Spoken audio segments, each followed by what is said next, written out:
So the sustainability advocate who says it's all about inclusion, it is a necessity and not a luxury, is a dear friend from WSA, from the global jury, a winner of all sorts and kinds of prizes, and he is the CEO and the founder of I4T Global. And so I called to the stage for Futurize Accessibility Gaps, really, really important, my friend Sachi Wickramage out of Australia. Thank you, Tanya. Hola, amigos. Buenos días. Buenos días. Buenas noches.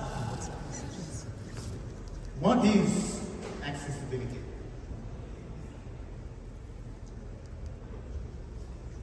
Is it the struggle faced by this little girl trying to reach her favorite cupcake? Or is it a bit more complicated? It actually is a bit more complicated. It is the difficulty faced by one in a wheelchair trying to navigate the physical world. And it's also the difficulty faced by Indigenous children around the globe trying to have access to quality education. And it's also the difficulty we all face trying to enter a country due to our passport and visa regulations. I'm sure most of us entered this beautiful Mexico visa-free, whereas some of us had to apply for a visa. And it's very unfortunate, some of us got visa rejected, completely cutting down on accessibility to this beautiful land here. Accessibility is a broader problem. It's both physical and it's digital. And if you look at accessibility from a digital perspective, we start seeing these digital gaps, or digital divides as we call it. And it's a horizontal problem. It is not siloed. It's developed across education, agriculture, and even healthcare, and many more. I want to tell you a story about my childhood. Yeah, that's me, just a couple of years back. Okay, so when I was growing up in Sri Lanka as a kid, internet, We look good. yes, internet and access to computers was an absolute luxury. And I remember the very first computer that I had at home. It was an IBM Activa, and it had Windows 98 as the operating system. Now I know for sure some of you here were not even born by the year 1998, yes? At least some. And I was so glad to have had a computer at home, because I remember not many of my friends had a computer, even in school. So I was so happy to invite all my friends to come home after school, play some games, and learn a little bit of coding as well.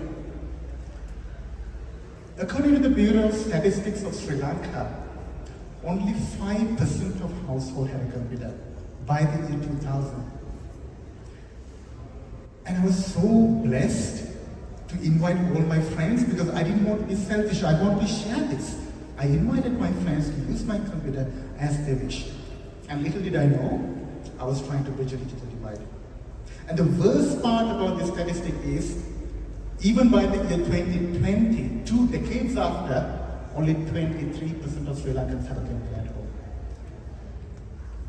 Many years passed by, I migrated from Sri Lanka all the way to Australia, and I was thinking, digital divide is something you find only in developing nations like Sri Lanka. Boy, was I wrong. It's very unfortunate, I even find it in Australia and in any other developed nation. According to the Digital Inclusion Index of Australia, 1 in 4 Australians is digitally completely excluded. Can you believe that? And this is even worse for low education, low income, and rural communities. This actually cuts down their access to basic services such as government services. Specifically, if you are in a rural area, it's a major catastrophe. According to a study done by the RMIT University, 90% of rural areas have slower broadband in comparison to urban areas. Now I know the internet speed that we are used to today, I want you to think about it. Can you imagine how frustrated you are with your internet speed today? Now, can you imagine that being 90% slower? What would life be by then? But this is the reality. So digital inclusion, digital divide is not just a normal issue, it is a social issue. And there's a lot we can do as digital entrepreneurs.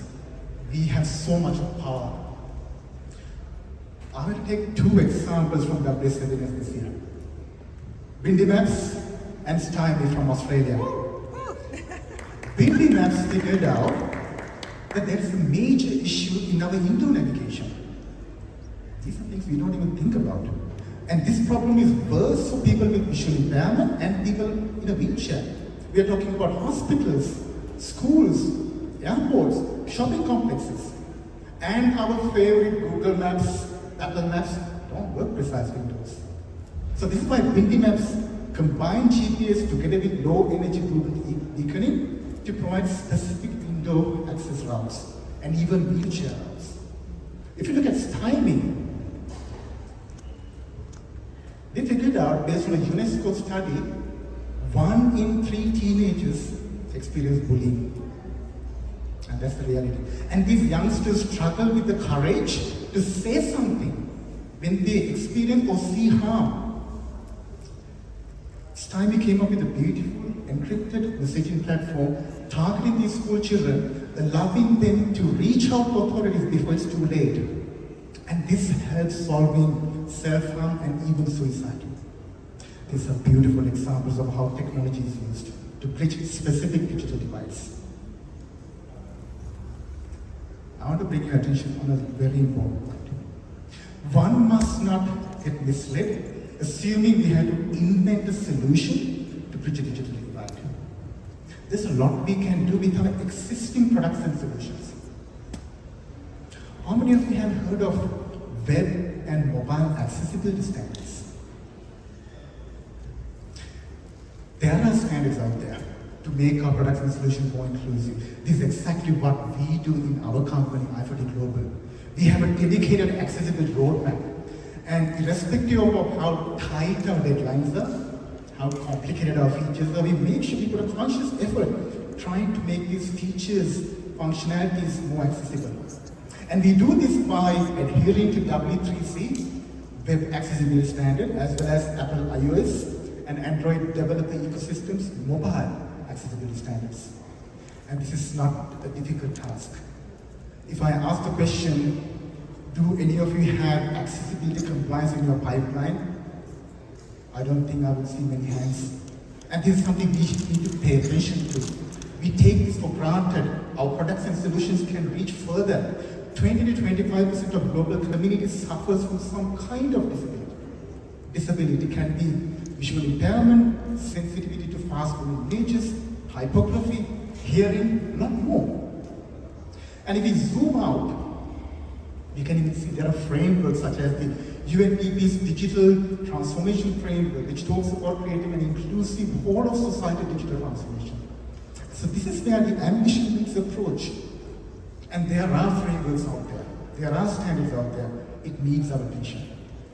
As entrepreneurs, we have so much of power, and we have a great opportunity to bridge this gap. As Professor Brook mentioned in his keynote yesterday, we need to act, and we need to act now. Let's do it together. Gracias.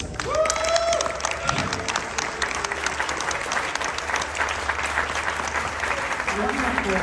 So welcome, Sachi.